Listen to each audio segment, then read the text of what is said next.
Good morning, YouTube. What we're doing today is we're going to change the rear brakes and the pads and rotors, actually, on this 2014 Jeep Wrangler Unlimited 4-door. So this is a pretty simple procedure, but I'm going to walk you through it anyways. The first thing you want to do before you get started is obviously get yourself some rotors and some pads. I got these on Amazon, some AC Delco rotors and some Power Stop Evolution brake pads. These are the carbon fiber ceramic performance brake pads. I will put the links to all of these parts on Amazon so that you know what to buy if you want to replicate what I'm doing here. Also, do make sure that you've got a little bit of this handy, a little brake parts lubricant, so you can lubricate those parts when putting them on so you don't get any squeaky brakes. Now that you have all the necessary parts and materials, it's time to begin the project. So 19mm wrench here, socket, and I'm going to go ahead and break loose the lug nuts before jacking up the vehicle.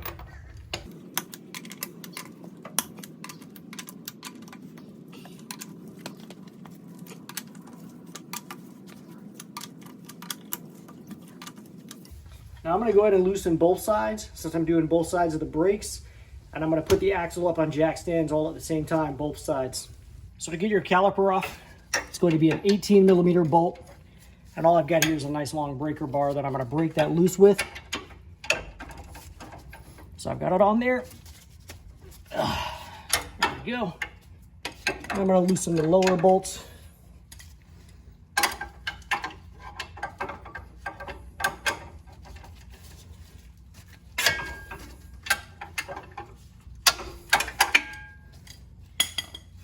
And then begin working those bolts out.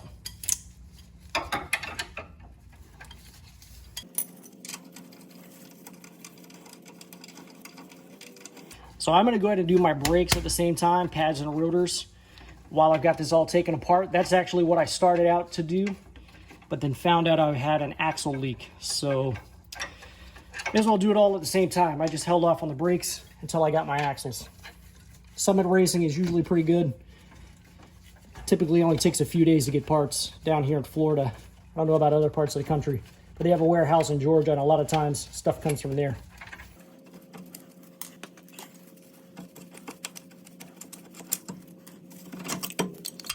Go ahead and pull my pads out of the way. These old worn down pads. You can see they're pretty bad. I've never actually let a car get that bad before. It's terrible, I know.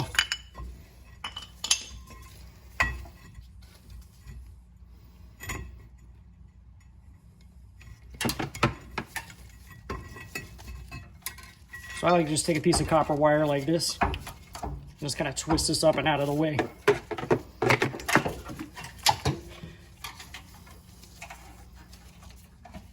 So now that I have that caliper out of the way, I'm going to go ahead and remove my brake rotor. To do that, just give it a little wiggle, and it should just slide right off. As you can see, I've got a lot of gear oil up in here, looking all nasty, all over my brakes and everything. I'm going to use some brake parts cleaner after I get the axle out. Go ahead and clean that up. This thing is not being cooperative, so what I'm going to try to do is get a little more clearance to work with. So I'm going to pull this back and down to try to get a little more angle on this. Oh, okay, and then it pulled right out. So once I was able to pull it out of there and give it a little angle here like this, it was able to pull straight out of the hole that it was in there. So that's out. So one thing you want to make sure you do is go ahead and remove your cap from your brake fluid reservoir before you push your piston back in on your caliper. Otherwise, it's going to push pressure against the cap. Won't be good. Also, when you're pushing the caliper in, this fluid level is going to rise. So you want to make sure that you don't overflow your reservoir as well. So you've got your brake pads out, your brake caliper suspended, so you're not putting too much stress on your hose here. Next thing you want to do is take a big C-clamp and press your piston back in. And actually, it might be a good idea to use your old brake pad to make sure you're applying even pressure. Just kind of take a pad and kind of put it over the piston there. It kind of protects the piston a little bit.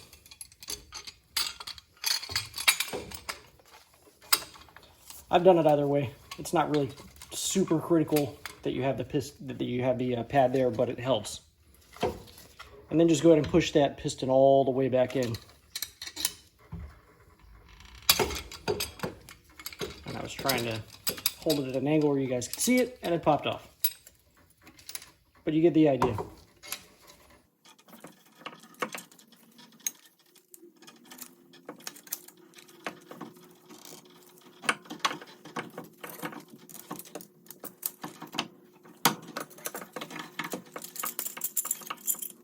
Now you'll know when the piston is pushed back in all the way, when it's flush right here. You can kind of see that's all pushed back in and flush. That's what you're looking for.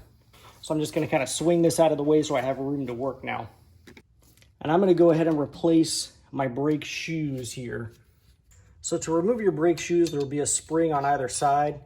I've zoomed in on this spring here next to the adjuster because this is the one I want to take off. This one has less tension than the other one. And what I like to use are these little kind of like needle nose vice grip things. They do sell tools specifically made for this.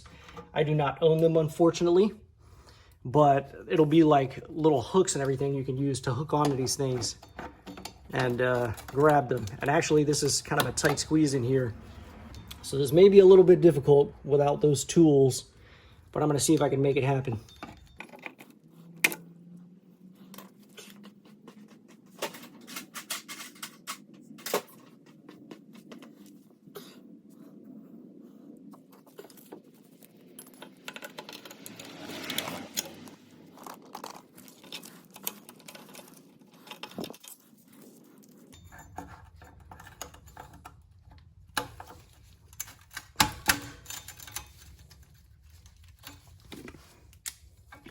So you probably didn't see what happened there, but I was able to get this spring off by getting my little needle nose plier up in there, gripping towards the bottom part right here, and then lifting it up and out. So I was able to get this spring out. So the next thing I'm going to do here is there's a clip right here on the top and one on the bottom. I'm going to remove those clips. So that was the top one off. I'm going to go ahead and remove the bottom. So I have those clips on the top and bottom removed. You can see now that I can move this around a bit. And I want to go ahead and get this other spring out of here.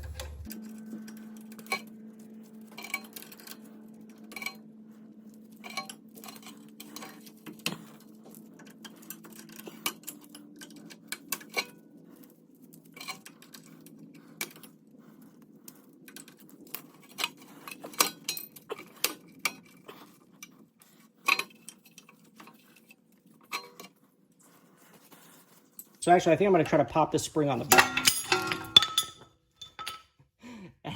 As I said that, pop that spring on the back side, everything just flew apart. So you want to make sure you're keeping track of which springs go where. These two springs are going to go on the front side, and this little spring here is going to go on the back side. And this stuff is all covered in gear oil, so I'm going to make sure I spray everything down with some brake parts cleaner. All of these components have to go back in. They're just really gunky and nasty from gear oil. So I'm going to make sure I clean everything up really well. And yes, before anybody says anything, I am going to replace this axle while everything's out as well to fix this gear oil leak. I'm just doing a video, 2 videos at once, one on how to do the brakes and one on how to change the axle. So at this point, I'm going to go ahead and swap my axle out. Okay, so the first thing I'm going to do here is reinstall this little bit. You see there's arrows facing down. There's an arrow facing down right here. That would indicate to me that this is probably going to need to go down. So I'm going to go ahead and stick this through the opening there. Kind of put this into position. I'm going to take my clip and everything and reinstall this and see if I can get that to hold this lower pad in place, because it's being a pain in the butt.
Yeah, buddy. That spring is tight.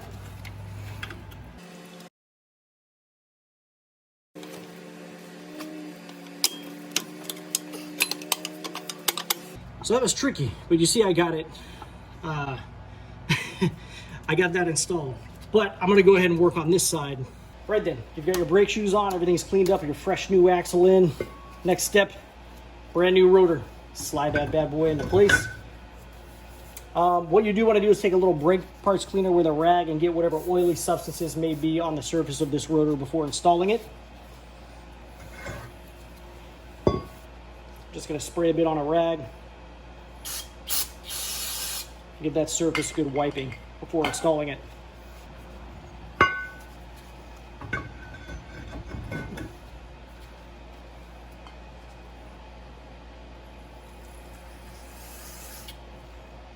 That's what came off the inner surface, by the way.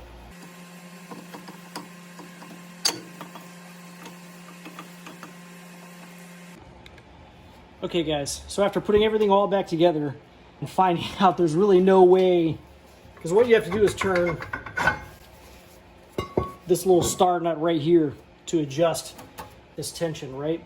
So after putting everything all back together, I realized that there's really no way to do that with everything put together. So I had to take everything back apart, and additionally, when I was turning my axles here, the other side was spinning and the other brakes were squealing and everything, as you probably heard earlier in the video.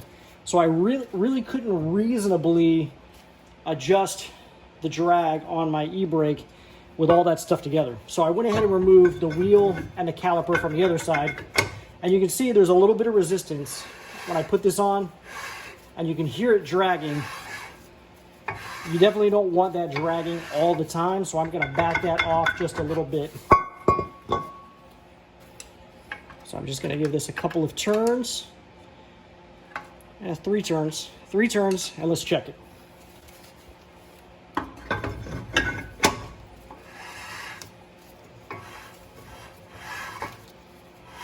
That's just a little bit of drag. It didn't give me any resistance putting it back on, so maybe let's try two. Let's see what we've got.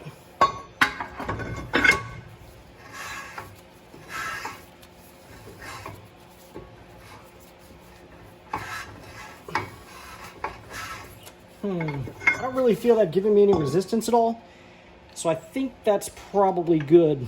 I think I'm actually going to go back one more with it in the other direction.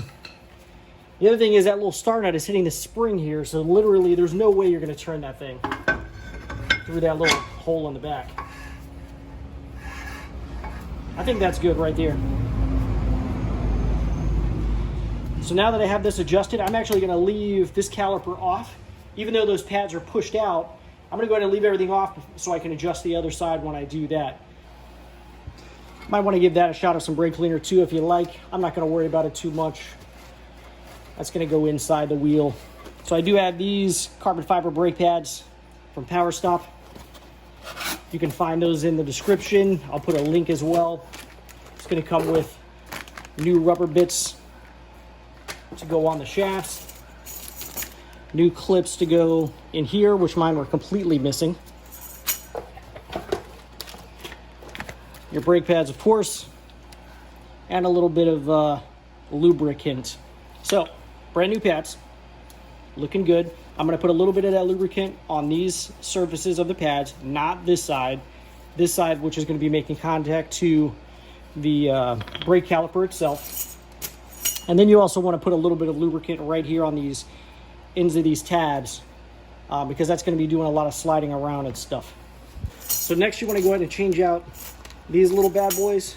It looks like all but one are missing off my brake caliper. So if you've got any left, just take a screwdriver and pry them out. Somehow I only have one, which is interesting and funny and sad. I just bought this Jeep a year ago, so it wasn't my doing. Whoever did the brakes previously obviously didn't care. Just slapped them on there. Another reason to work on your own stuff, guys. Shops do not give a crap, and I'm sure somebody's going to be like, say that about shops. Look, man, this is proof right here. So I'm gonna go ahead and reinstall these things, because these are what actually give tension to your pads when they're on the caliper.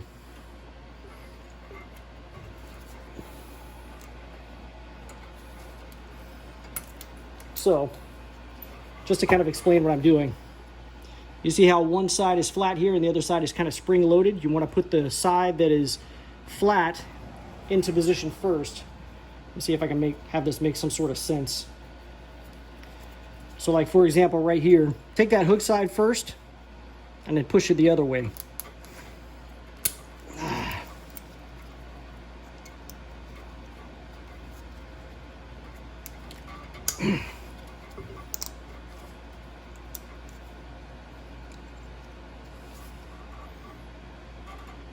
And that's upside down.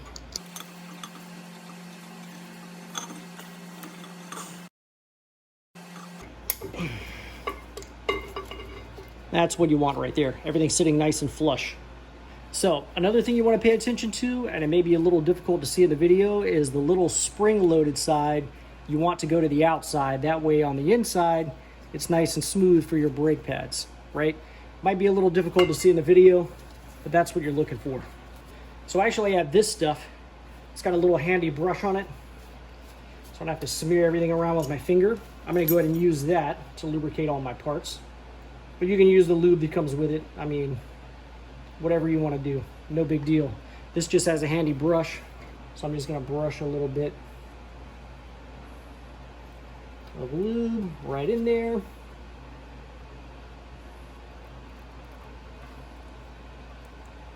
So we've got a little lube in there. The contact points, and I'm gonna brush a little lube on my contact points here on the back side of the pad.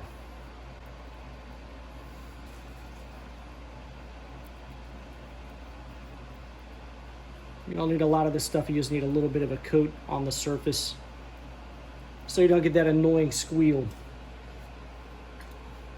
So now you're gonna take your brake pads and insert them. This is pretty easy. You want to make sure that the arc is matching the arc here. Put one side into one of the grooves on one side. You want to get that seated in first, all the way in.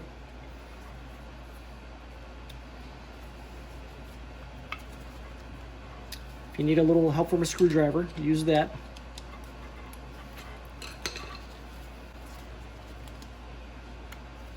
You see how that's all the way seated? That's what you want before you even attempt to do the other side. And again, if you need to bring this spring-loaded bit up and out of the way a little bit with your screwdriver, just kind of give that a little push.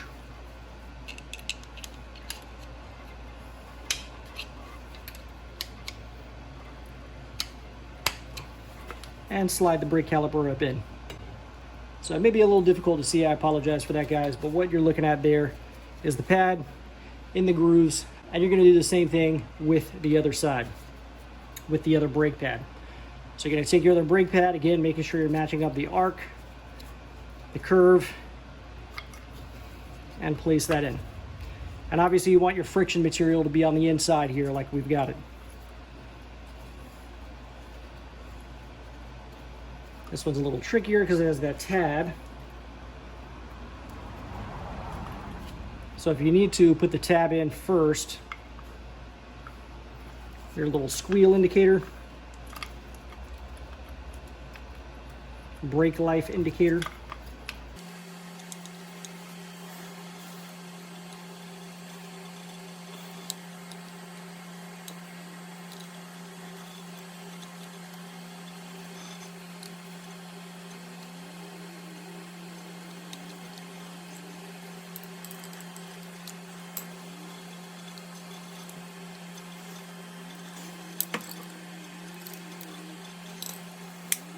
Okay, so once you've got both brake pads into position, you're ready to slide it back over your rotor.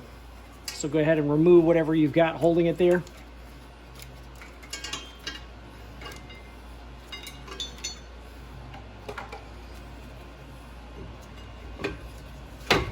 And you're going to reinstall your two 18mm bolts that hold this into position.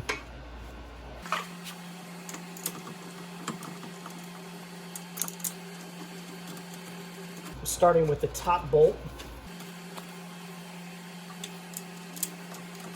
You see I'm giving that a little wiggle. If you need to do that to get it started in the hole, you can.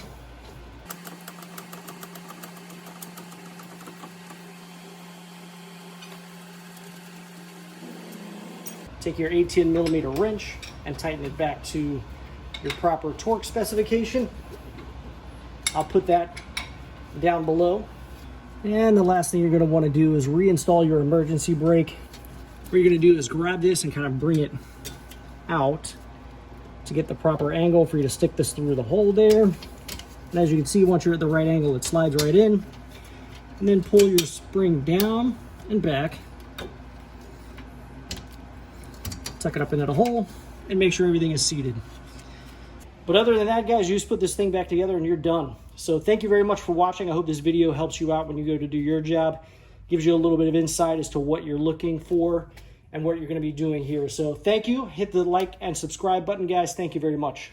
Everyone, if you enjoyed today's video, I would invite you to go ahead and hit the subscribe button down below right there on the right-hand corner. And if you felt that the products in today's video is something you might like to own yourself, there's a product link right up there to the right, upper right-hand corner, or down in the description will be a product link for you to purchase the product as well.